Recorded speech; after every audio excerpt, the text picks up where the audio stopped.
السلام علیکم ورحمت الله وبرکاتو. قدرمنو باندې کې ما تاسو لپاره یو داسې اپلیکیشن راوړی دی چې په دغه اپلیکیشن کې تاسو خپل نامه یا خپل د ملګرو نامه په داسې سټایلیش ډیزاین کې لیکلی شئ.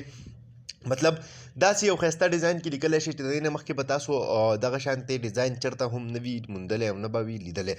نو تاسو چې کله دغه خپله نامه دغه سټایلیش ډیزاین کې ولیکئ یا پې څه نور شعر و شاعري لیکل غواړئ په دغه سټایلیش ډېر ښایسته ښایسته خوندورو ډیزاینونو کې، نو دغه ویډیو را سره تر اخره وګورئ. ویډیو سکپ کوئ. مخ دې نه مخکې ایډوکیشن رس دی که تر اوسه پورې تاسو زموږ ټیکنیکل پښتو یوټیوب چینل نه یې سبسکرایب کړی، دا سبسکرایب کړئ، خوا کې د غنټۍ نشان هم کلیک کړئ چې زموږ نوي ویډیوز تاسو ته په وخت باندې در رسي. دې دپاره به تاسو ته اپلیکیشن پکار وي. هم د دغه اپلیکیشن لینک ډسکرپشن او کمنټس کې شته دی. هلته نه به تاسو سمپل دغه اپلیکیشن خپل موبایل ته انسټال کړئ. کله هم چې انسټال کړئ نو دا به سمپل تاسو نه یو پرمیشن غواړي، دې ته به تاسو پرمیشن ورکړئ. اوس اولنۍ کې تاسو چیک کوئ نیم آرټ دی، ټیک ده. دویم آپشن چې دی کوډ ډیزاین، مطلب کم شاعري ته لیکل غواړي د هغې دپاره مختلف ډیزاینز تا ته دلته کې میلاویږي. دا وګورئ اردو، پښتو، انګلیش، هر څه چې دي چې کومه شاعري هم لیکل غواړئ نو تاسو ته دلته کې میلاویږي.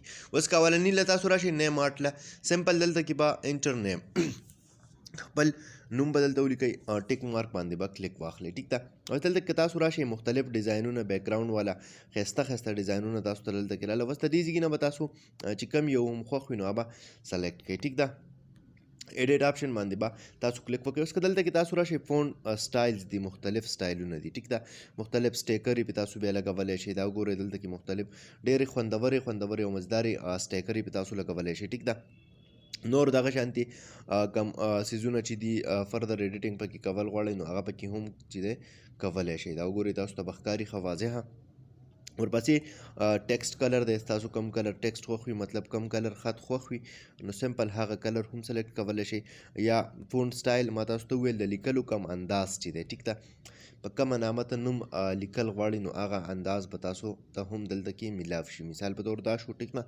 اوس که دلته کې ټیکسټ کلر مونږ چینج کړو نو مونږ ته به دا بیا واضحه ښکاري. دا وګورئ تاسو ته دلته کې ښه ښایسته ښکاري. په دې طریقه تاسو کولی شئ چې خپله کومه نامه ده هغه تاسو دغه شانتې ښایسته ډیزاین سره سازه کړئ. نو قدرمنو ډن باندې کلیک وکړئ، ډن باندې کلیک وکړئ، سیو آپشن راځي، سیو یې کړئ ډایرکټلی. نو په دې طریقه تاسو کولی شئ چې ډېر ښایسته ښایسته نومونه خپل جوړ کړئ، ډېر ښایسته ښایسته ډیزاین کې جوړ کړئ. قدرمنو دا نوې ویډیو امید لرم چې خوښه شوې به وي. که خوښه شوې وي لایک یې کړئ، چینل سبسکرایبول مه هېروئ، ملګرو سره یې شیر کړئ. تر بلې ویډیو د خپل ځان ډېر زیات خیال ساتئ. د خدای په امان.